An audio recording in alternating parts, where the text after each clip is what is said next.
ಎಲ್ಲರಿಗೂ ನಮಸ್ಕಾರ. Welcome back to banking Kannadiga.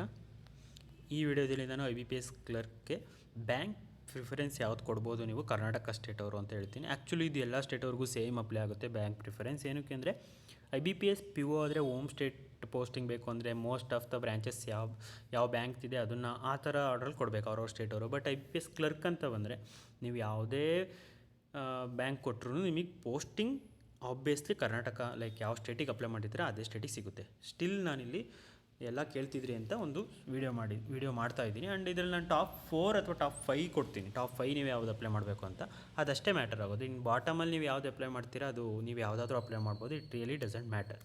And ತುಂಬ ಜನ ಇನ್ನೂ ಮೈನ್ಸ್ ಸ್ಟ್ರಾಟಜಿ ಕೇಳ್ತಿದ್ದೀರಾ, ಕ್ವಾಂಟ್ ಅರ್ಥಮೆಟಿಕ್ ಕೇಳ್ತಿದ್ದೀರಾ, ಆ್ಯಂಡ್ ತುಂಬ ರೀಸನಿಂಗ್, ಇಂಗ್ಲೀಷ್ ವೀಕ್ ಇದೆ, ಇಂಗ್ಲೀಷ್ ಹೇಗೆ ಇಂಪ್ರೂವ್ ಮಾಡ್ಕೊಳ್ಳೋದು ಅದ್ರ ಬಗ್ಗೆಯೂ ಕೇಳ್ತಿದ್ದೀರಾ. ಆ್ಯಂಡ್ ಸ್ಪೀಡ್ ಮ್ಯಾಥ್ಸ್ ಬಗ್ಗೆ ಕೇಳಿದ್ದೀರಾ. ಆ್ಯಂಡ್ ಜನರಲ್ ಅವೇರ್ನೆಸ್ ಹೇಗೆ ಓದೋದು, ಮಂತ್ಲಿನ ವೀಕ್ಲಿನ PDF ಎಲ್ಲಿ ಸಿಗುತ್ತೆ.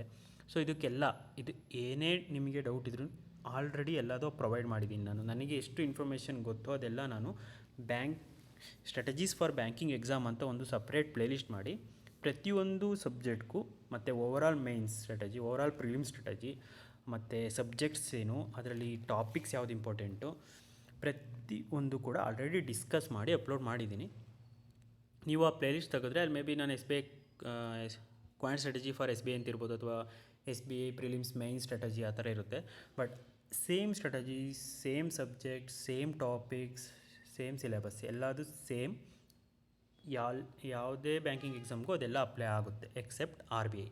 ಸೊ ನೀವು ಅದನ್ನೇ ಮತ್ತೆ ರೆಫರ್ ಮಾಡ್ಬೋದು. IBPS ಕ್ಲರ್ಕಿಗೂ ಮಾಡ್ಬೋದು, RRB PO RRB ಕ್ಲರ್ಕಿಗೂ ಮಾಡ್ಬೋದು. And even RRB PO RRB ಕ್ಲರ್ಕ್ಗೆ ಕಂಪ್ಯೂಟರ್ ಅವೇರ್ನೆಸ್ ಬಗ್ಗೆಯೂ ಒಂದು ವಿಡಿಯೋ ಮಾಡಿದ್ದೀನಿ. ಅದರಲ್ಲೂ ಯಾವ ಸೋರ್ಸ್ನ ಯೂಸ್ ಮಾಡಬೇಕು, ಎಷ್ಟು ರಿವೈಸ್ ಮಾಡಬೇಕು, ಕಂಪ್ಯೂಟರ್ ನೀವು ಎಷ್ಟು ಸ್ಕೋರ್ ಟಾರ್ಗೆಟ್ ಮಾಡಬೇಕು ಅದನ್ನು ಕೂಡ ನಾನು ಆಲ್ರೆಡಿ ಪ್ರೊವೈಡ್ ಮಾಡಿದ್ದೀನಿ. ಸೊ ನಿಮಗೆ ಏನೇ ಡೌಟ್ ಇದ್ದರೂ ಫಸ್ಟ್ ಆ ಪ್ಲೇಲಿಸ್ಟಲ್ಲಿ ಹೋಗಿ, ಆ ಪ್ಲೇಲಿಸ್ಟಲ್ಲಿ ಫಾರ್ ಎಕ್ಸಾಂಪಲ್ ಇಂಗ್ಲೀಷ್ ನಿಮಗೆ ಇಂಪ್ರೂವ್ ಆಗ್ತಿಲ್ಲ, ಸೊ ಇಂಗ್ಲೀಷ್ ಸ್ಟ್ರಾಟಜಿ ನೋಡಿ. ಅದರಲ್ಲಿ ನಿಮಗೆ ಏನಾದರೂ ಡೌಟ್ ಇದ್ದರೆ ಅದೇ ಪ್ಲೇಲಿಸ್ಟಲ್ಲಿ ಅದೇ ವಿಡಿಯೋಗೆ ನೀವು ಕಮೆಂಟ್ ಹಾಕಿ ನಾನು ಅಲ್ಲಿ ಕ್ಲಿಯರ್ ಮಾಡ್ತೀನಿ. ಏಕೆಂದರೆ ಪ್ರತಿಯೊಬ್ಬರಿಗೂ ಮತ್ತೆ ಸೇಮ್ ಟಾಪಿಕ್ ಮೇಲೆ ವಿಡಿಯೋ ಮಾಡ್ತಿದ್ರೆ ನನಗೂ ಟೈಮ್ ವೇಸ್ಟು, ನಿಮಗೂ ಟೈಮ್ ವೇಸ್ಟು. ಅದೇ ಸ್ಟ್ರಾಟಜಿ ಅದನ್ನೇ ಮತ್ತೆ ಹೇಳ್ತಿರ್ತೀನಿ ಅಷ್ಟೇ. ಸೊ ಅದು ಬಿಟ್ಟು ಇನ್ನು 60 ಡೇಸ್ ಸ್ಟಡಿ ಪ್ಲ್ಯಾನ್ ಅಂತ ಮಾಡಿದ್ದೀನಿ. ಸೊ ಆ ಸ್ಟಡಿ ಪ್ಲ್ಯಾನ್ IBPS ಕ್ಲರ್ಕ್ಗೆ ಅಂತ ಸಪ್ರೇಟಾಗಿ ಈ ವರ್ಷ ಈಗ ರೀಸೆಂಟಾಗಿ 2 ಡೇಸ್ ಬ್ಯಾಕೇನೋ ಅಪ್ಲೋಡ್ ಮಾಡಿದ್ದೀನಿ. ನೀವು ಆ ವಿಡಿಯೋನ ನೋಡಿ, ವೀಕ್ಲಿ ಟಾರ್ಗೆಟ್ಸ್ ಇದೆ ಅದರಲ್ಲಿ, ಅದು ತುಂಬ ಹೆಲ್ಪ್ ಆಗುತ್ತೆ. ಆ್ಯಂಡ್ ಬೇರೆ ಯಾವುದೇ ರೀತಿ ಬ್ಯಾಂಕಿಂಗ್ ರಿಲೇಟೆಡ್ ಅಪ್ಡೇಟ್ಸ್ ಬೇಕು ಅಂದರೆ ಟೆಲಿಗ್ರಾಮ್ ಚಾನಲ್ ಇದೆ, ಆ ಲಿಂಕ್ ಕಮೆಂಟ್ ಸೆಕ್ಷನಲ್ಲಿರುತ್ತೆ, ನೀವು ಆ ಟೆಲಿಗ್ರಾಮ್ ಚಾನಲ್ನ ಜಾಯ್ನ್ ಆಗ್ಬೋದು. ಸೊ ಬ್ಯಾಂಕ್ ಪ್ರಿಫರೆನ್ಸ್ ಅಂತ ಬಂದರೆ ಈಗ ಫಸ್ಟು ಈ ವಿಡಿಯೋ ಮೈನ್ ಟಾಪಿಕ್. ಆಬ್ವಿಯಸ್ಲಿ ನೀವು ಯಾವ ಬ್ಯಾಂಕ್ ಕೊಟ್ಟರು ಹೋಮ್ ಪೋಸ್ಟಿಂಗ್ ಸಿಗುತ್ತೆ.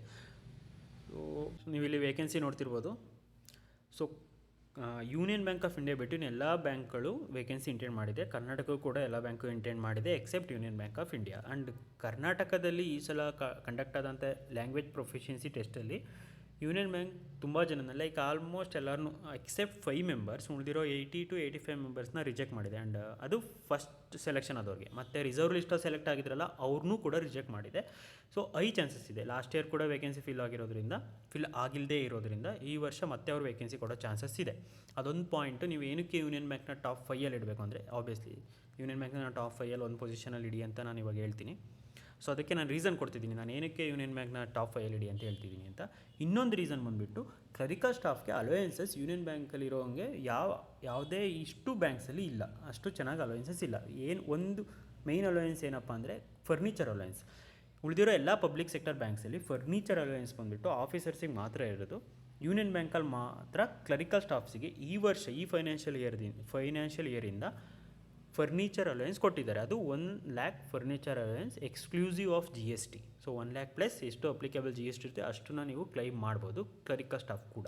ಸೊ ಅದಕ್ಕೆ ಹೇಳ್ತಿದ್ದೀನಿ ಟಾಪ್ 5 ಯೂನಿಯನ್ ಬ್ಯಾಂಕ್ ಒಂದಿಟ್ಟಿರಿ. ಅಕಸ್ಮಾತ್ ವೇಕೆನ್ಸಿ ಇಂಟೆಂಡ್ ಮಾಡಿದರೆ ವೆಲ್ ಆ್ಯಂಡ್ ಗುಡ್, ಇಲ್ಲಾಂದರೆ ಆಬ್ವಿಯಸ್ಲಿ ನಿಮ್ಗೆ ನೆಕ್ಸ್ಟ್ ಪ್ರಿಫರೆನ್ಸ್ ಏನು ಕೊಟ್ಟಿದ್ದೀರಾ ಅದು ಸಿಗುತ್ತೆ. ಸೊ ಇದು ಯೂನಿಯನ್ ಬ್ಯಾಂಕ್ನ ಏನಕ್ಕೆ ಟಾಪ್ 5 ಇಡಬೇಕು ಅಂತ. ಇನ್ನೊಂದು ಬ್ಯಾಂಕ್ ಪ್ರಿಫರೆನ್ಸು ಹೇಗೆ ಡಿಸೈಡ್ ಆಗುತ್ತೆ ನಿಮ್ಮ ಅಲಾಟ್ಮೆಂಟ್ ಅಂತಂದರೆ, ಫಾರ್ ಎಕ್ಸಾಂಪಲ್ ಈಗ ಕೆನರಾ ಬ್ಯಾಂಕ್ ಅಂತ ತೊಗೊಂಡ್ರೆ, ಕೆನರಾ ಬ್ಯಾಂಕು 5 ವೇಕೆನ್ಸಿ ಇಂಟೆಂಡ್ ಮಾಡಿದೆ.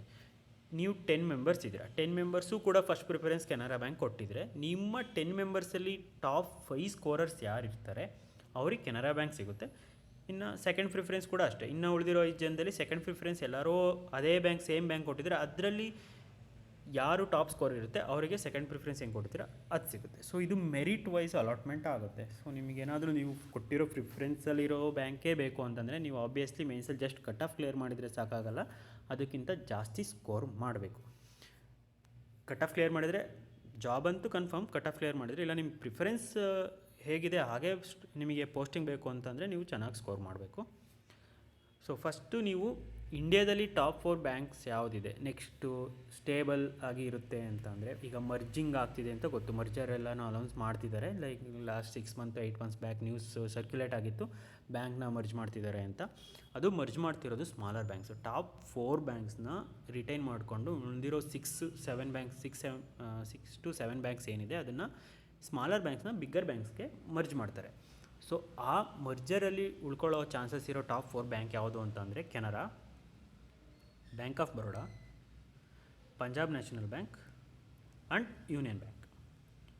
ಸೊ ಇದಿಷ್ಟು ಬ್ಯಾಂಕ್ಸ್ನ ನೀವು ಟಾಪ್ 4ಅಲ್ಲಿ ಇಡಿ. ಇನ್ನು ಉಳಿದಿರೋದನ್ನ ನೀವು ಯಾವ ಆರ್ಡ್ರಲ್ಲಿಟ್ಟರು ಮ್ಯಾಟರ್ ಆಗೋಲ್ಲ. ನೀವು ಯಾವ ಬ್ಯಾಂಕಿಗೆ ಜಾಯ್ನ್ ಆದರೂ ಜಾಬ್ ಸೆಕ್ಯೂರ್ ಇರುತ್ತೆ. ಜಸ್ಟ್ ಅವರು ಈ ಬ್ಯಾಂಕ್ಗಳಿಗೆ ಮರ್ಜ್ ಆಗ್ತಾರೆ ಅಷ್ಟೇ ಫ್ಯೂಚರಲ್ಲಿ. ಸೊ ಜಾಬ್ ಸೆಕ್ಯೂರ್, ಪ್ರೈವೇಟೈಸೇಷನ್ ಆಗಲ್ಲ, ಮರ್ಜ್ ಆಗುತ್ತೆ. ಮರ್ಜ್ ಅಂತೆಲ್ಲ ನ್ಯೂಸ್ ಸ್ಪ್ರೆಡ್ ಆಗಿದ್ದು ಮರ್ಜೇ ಆಗೋದು. ಸೊ ಅದ್ರ ಬಗ್ಗೆ ನೀವು ಹೊರೆ ಆಗೋಂಗಿಲ್ಲ. ಸೊ ಈ ಟಾಪ್ 4ನ ಇಡಿ. ಇದರಲ್ಲಿ ಫಸ್ಟ್ ಪ್ರಿಫರೆನ್ಸ್ ಯಾವ್ದು ಕೊಡಬೇಕು ಅಂತಂದರೆ ನಿಮ್ಮ ಡಿಸ್ಟಿಕ್ಕಲ್ಲಿ ಯಾವುದು ಲೀಡ್ ಬ್ಯಾಂಕ್ ಇದೆ ಅದನ್ನು ನೀವು ಫಸ್ಟ್ ಪ್ರಿಫರೆನ್ಸ್ ಕೊಡೋದಕ್ಕೆ ಟ್ರೈ ಮಾಡಿ. ಅಕಸ್ಮಾತ್ ನಿಮ್ಮ ಡಿಸ್ಟಿಕ್ಕಲ್ಲಿ ಸ್ಟೇಟ್ ಬ್ಯಾಂಕ್ ಆಫ್ ಇಂಡಿಯಾ ಇದ್ದರೆ ಫಸ್ಟ್ ಕೆನರಾ ಬ್ಯಾಂಕ್ ಕೊಡಿ, ಅದಾದಮೇಲೆ PNB, BOB, union bank of India, ಅಥವಾ ಯೂನಿಯನ್ ಬ್ಯಾಂಕ್ ಆಫ್ ಇಂಡಿಯಾನ ಟಾಪ್ 3 ಎಲ್ಲಾದರೂ ಶಫಲ್ ಮಾಡಿ. ಇದಿಷ್ಟೇ ಪ್ರಿಫರೆನ್ಸ್. ಇದ್ರ ಮೇಲೆ ಮತ್ತೆ ಇನ್ನು ಮಾತಾಡೋದು ಅಂಥದ್ದು ಏನೂ ಇಲ್ಲ, ಅಥವಾ ಸಜೆಷನ್ ಕೊಡೋ ಅಂಥದ್ದು ಏನೂ ಇಲ್ಲ. ಸೊ ಈ ಆರ್ಡ್ರಲ್ಲಿ ನೀವು ಪ್ರಿಫರೆನ್ಸ್ ಕೊಟ್ಟರೆ ಒಳ್ಳೆಯದು. Thank you for watching. ಇನ್ನೂ ಯಾವ್ದಾದ್ರು ಡೌಟ್ ಇದ್ದರೆ ನೀವು ಕಾಮೆಂಟ್ ಸೆಕ್ಷನಲ್ಲಿ ಕೇಳ್ಬೋದು.